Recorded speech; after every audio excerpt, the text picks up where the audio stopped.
Seja muito bem-vindo a mais um episódio do programa Fides Reformata, a sua revista eletrônica de teologia na internet. No programa de hoje, nós conversaremos a respeito de um assunto que não é tão comum: pregação doutrinária. O que é isso? Isso deve ser feito? Ainda é útil? É comprimido ou é em líquido, não é? Então hoje nós temos aqui o Dr. Valdeci Santos, diretor do Centro Presbiteriano de Pós-Graduação Andrew Jumper, para conversarmos sobre esse assunto. Seja muito bem-vindo. Muitíssimo obrigado, Dr. João Paulo. O artigo que você escreveu tem o seguinte título: Considerações sobre o púlpito e a doutrina, resgatando a importância da pregação doutrinária. Qual era o contexto de quando você escreveu esse artigo? O que te motivou? Conta um pouco pra gente a história, a pré-história do artigo. Perfeito. O contexto não é muito diferente do contexto que nós estamos vivendo. Então, eu creio que, de alguma maneira, o conteúdo do artigo ele se aplica a isso.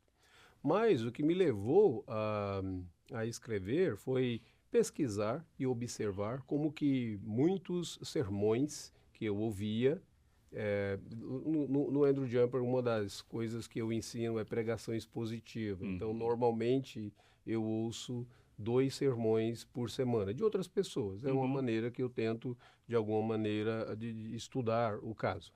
E vários sermões, então, que eu ouvia, eles estavam mais conectados ao aspecto do sentimento, do sentimentalismo, vou usar o termo de um psicologismo, ou aqueles chamados sermões como isso, né? 12 passos para melhorar o seu casamento, como criar filhos totalmente obedientes. Eu acho que o pregador deve ter mudado o tema desse depois que nasceu o primeiro filho dele, mas e algumas coisas assim. E, por outro lado, a literatura que você estuda sobre pregação, ela acaba enfatizando o aspecto, a importância da doutrina na pregação. Gosto muito de uma frase do J.I. Packer, quando ele diz assim: o Senhor Deus coloca as suas verdades doutrinárias nas páginas das Escrituras Sagradas, e a responsabilidade do pregador é trazer essa verdade, ou trazer essa doutrina a lume, não é? A primeira coisa foi isso, esta observação. A segunda coisa foi a constatação de que o púlpito é um lugar de doutrinação. Ou você prega uma doutrina verdadeira, ou você prega uma doutrina falsa. Mesmo aqueles pregadores que dizem: eu não me interesso com a doutrina, eu estou aqui para pregar vida, ele está, de alguma maneira, doutrinando a igreja a entender e fazer uma dicotomia entre verdades doutrinárias e vida cristã. Então, por conta disso, eu me propus a pesquisar melhor e escrever o artigo. No nosso meio, fala-se muito sobre pregação expositiva. O seu artigo fala sobre pregação doutrinária. Essas coisas são distintas, são antagônicas, concorrem uma com a outra? Não são distintas. Na verdade, elas se completam, correto? Porque quando você expõe as Escrituras Sagradas, e aqui uma coisa interessante, sendo um professor de pregação expositiva, eu acredito que a verdadeira pregação, ela consiste em 2 coisas: a exposição das Escrituras e a aplicação das Escrituras. Quando eu exponho a palavra de Deus, quando eu exponho um texto bíblico, eu preciso expor a verdade central desse texto. E é ali que eu encontro a doutrina do texto. Eu gosto muito de ler os sermões de Jonathan Edwards. Nem sempre eu tenho a paciência para compreender totalmente os sermões de Jonathan Edwards, mas uma das coisas muito interessantes nos sermões dele é que ele coloca o texto bíblico, do qual ele faria a leitura, e logo ele ressalta a doutrina desse texto. E então ele começa com a introdução, com as divisões e com a aplicação. Ou seja, o pregador, ele precisa compreender, quando ele vai expor um texto bíblico, qual doutrina eu estou expondo, qual doutrina está nesse texto aqui que eu preciso trazer à luz para o ouvinte. Nesse sentido, então, como é que você definiria a pregação doutrinária? A pregação doutrinária é essa proclamação da verdade bíblica central de um texto das Escrituras. Então eu tenho, por exemplo, um texto que a verdade central dele é a glória de Cristo.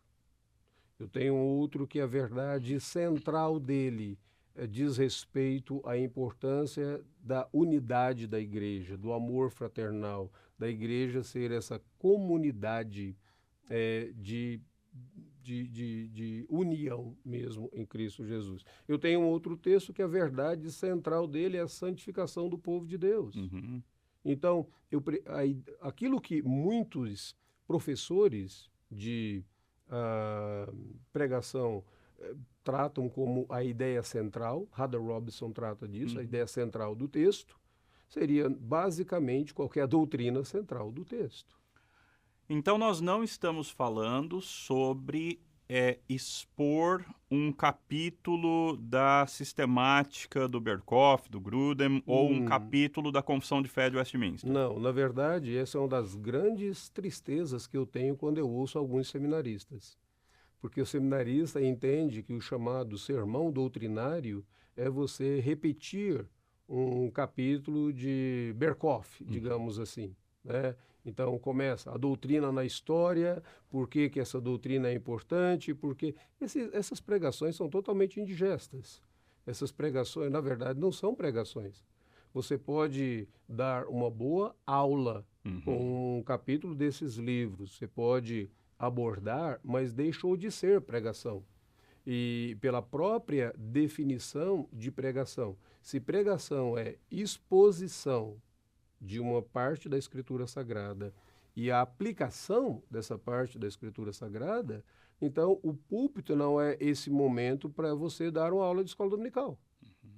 E, além do mais, essa sua pregação, ela precisa convergir para o que a Escritura Sagrada aponta para Cristo Jesus, sendo ela uma pregação cristocêntrica. Então, é mais do que uma aula de escola dominical nesse aspecto. Então, o que eu chamo de pregação doutrinária não é aquela exposição de um capítulo da Confissão de Fé de Westminster, nem a exposição de um capítulo de um livro de teologia sistemática. Fazer essa exposição é ótimo em uma aula, é ótimo em uma palestra, mas na pregação é expor a verdade que está contida naquele texto bíblico, a verdade doutrinária, e aplicá-la à vida das pessoas. E se o texto traz mais de uma doutrina? É por isso que eu gosto da pregação expositiva, porque eu posso pregar em série, não é? Eu não preciso, e aí nenhum pregador precisa ter digamos assim, essa vaidade de tentar explorar todas as doutrinas no texto em um momento só. Ele pode muito bem fazê-lo, e uma vez ele explora uma delas, da outra pregação explora uma segunda, uma terceira e assim por diante. Ótima dica. Até porque tem gente que tenta colocar tudo num sermão e fica muito denso, fica complicado de acompanhar. No seu artigo você conta a história da pregação doutrinária. Você poderia fazer um resumo para a gente dessa história? Na verdade, quando eu falo no artigo da história da pregação doutrinária, eu simplesmente digo que ao longo da história as principais pregações foram doutrinárias. Okay. Então, quando você observa no livro de Atos dos Apóstolos, o Paulo pregando e os sermões de Paulo, todos eles estão, de alguma maneira, ressaltando e expondo uma doutrina específica. Se você considerar que os evangelhos, e aí, o seu caso como um doutor em Novo Testamento, se você considerar que a natureza dos evangelhos é mais a natureza de um sermão do que um livro biográfico, você observa o propósito doutrinário de quem escreveu, daqueles que escreveram os 4 evangelhos que nós temos.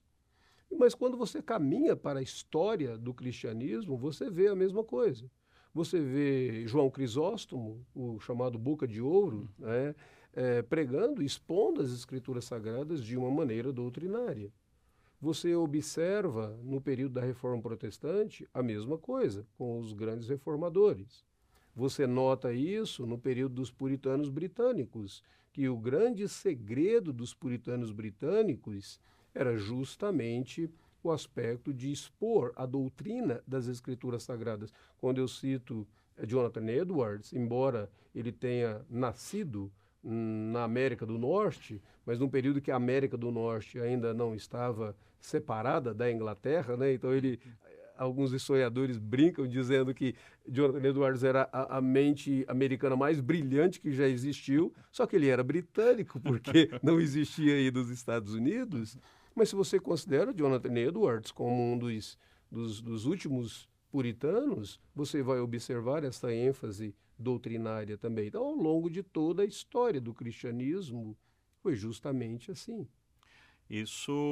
Essa proposta, ela é interessante para remediar um pouco aquela dicotomia, aquela disjunção radical que existe entre teologia bíblica e teologia sistemática, não é? Sim, sim, perfeitamente. E além do mais, tem uma outra coisa que essa proposta tenta desmistificar. Existem muitos pregadores, muitos pastores que eles dizem assim: eu não prego doutrina, eu prego vida. Né? O que eu prego edifica, mas a doutrina ela acaba matando.